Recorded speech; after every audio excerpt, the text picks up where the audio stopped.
भाई नाश्ते की टेबल पर बैठे थे। प्रियंका, मेरा नाश्ता कहाँ है? भाभी, मुझे भी ऑफिस के लिए लेट हो रहा है। इस पर प्रियंका किचन में से दोनों के नाश्ते की प्लेट्स लेकर बाहर आती है। लो भाई, आप दोनों का नाश्ता। किसी को भी 1 मिनट का सब्र नहीं है। ये प्रियंका का ससुराल है, जहाँ कोई औरत ना होने की वजह से शादी वाले दिन से ही घर के साथ दोनों भाइयों की जिम्मेदारियां प्रियंका संभाल लेती है।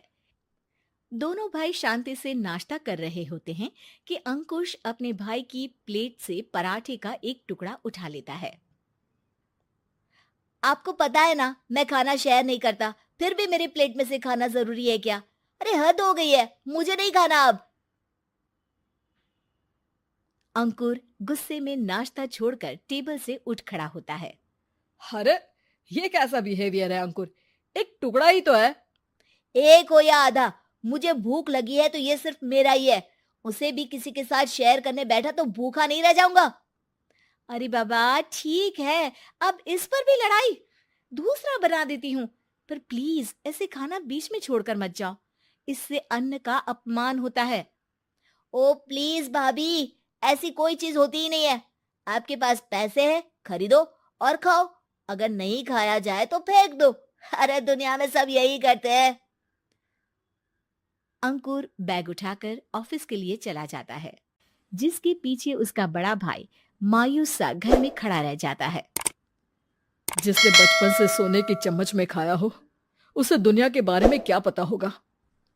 वैसे गलती तो हमारी ही है। अगर कभी बचपन में ही सही गलत का फर्क सिखाया होता तो आज ये हाल नहीं होते। आप फिक्र क्यों करते हैं जी? भगवान है, वो जो भी करता है सबकी भलाई के लिए ही करता है। और जब वो चाहेंगे तो अपनी तरह से अंकुर भैया को भी सब कुछ सिखा देंगे। पत्नी की बात पर विश्वास कर अंकुश भी ऑफिस चला जाता है। सुबह से दोपहर होती है और अंकुर लंच करने ऑफिस के पास वाले रेस्टोरेंट में पहुंचता है, जहां वो एक साथ बहुत सारा खाना ऑर्डर कर देता है। सर, क्या कोई आपको ज्वाइन करने वाला है? नहीं तो क्यों? अब कुछ नहीं सर, ऐसे ही।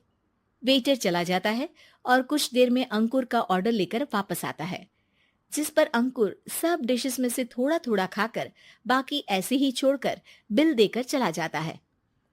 वाह भगवान, तेरी माया। कहीं कोई एक एक टुकड़े के लिए तरसता रहता है और ये 5 लोगों का खाना ऑर्डर करके एक का भी पूरा नहीं खाते। पैसे वालों की माया। वेटर टेबल साफ कर बचा हुआ सारा खाना लेकर रेस्टोरेंट के पीछे घूम रहे बच्चों के पास पहुंच जाता है, जिसे देख बच्चों के चेहरे खिल उठते हैं। वाह, आज इतना सारा खाना आया। थैंक यू भैया। भगवान आपको खाने की फैक्ट्री बना दे।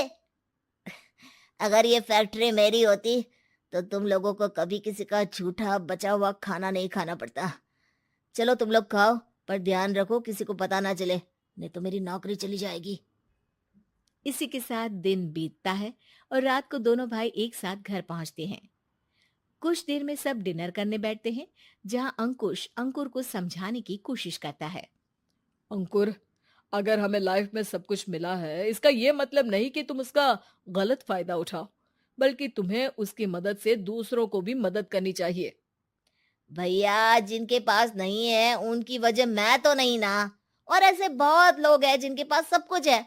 इसलिए अगर मैं एक इंसान कुछ नहीं करूंगा तो कोई फर्क नहीं पड़ने वाला। तुम्हारे भैया बस एक चीज समझाना चाहते हैं कि जिस चीज की हमारे पास कमी नहीं है, उसे बर्बाद करने से अच्छा है कि लोगों के साथ शेयर करें। इससे हम सिर्फ सामान नहीं, खुशियां भी बांटते हैं, और इसमें तुम्हारा ज्यादा कुछ तो जाएगा नहीं।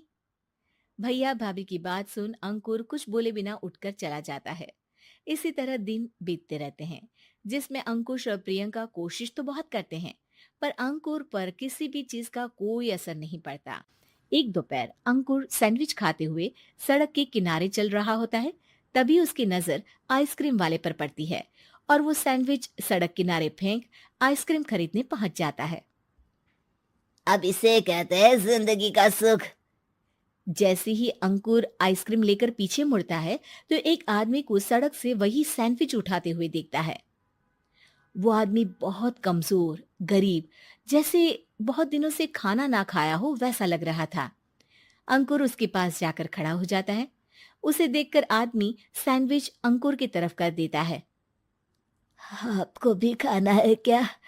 क्या हम इसे आधा आधा कर ले? मुझे बहुत भूख लगी है। वो मेरा ही झूठा सैंडविच है।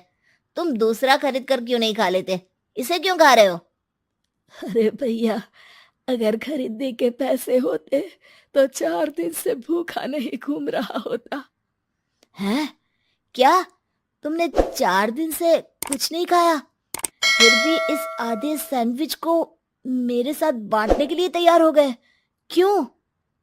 अरे भैया, पैसा नहीं है तो क्या हुआ, इंसानियत आज भी उतनी महंगी नहीं हुई और ना ही उस पर अमीर गरीब का टैग लगा है जो हम उसे रख ना सके। पर अफसोस, आजकल लोगों के अंदर पोषण, खून या विटामिन से ज्यादा इंसानियत की कमी होने लगी है। आदमी की बातों से अंकुर को समझ में आ जाता है कि वो आज तक कितना गलत काम करता आ रहा था। इसके बाद से वो अपनी किसी के साथ शेयर नहीं करने और खाने को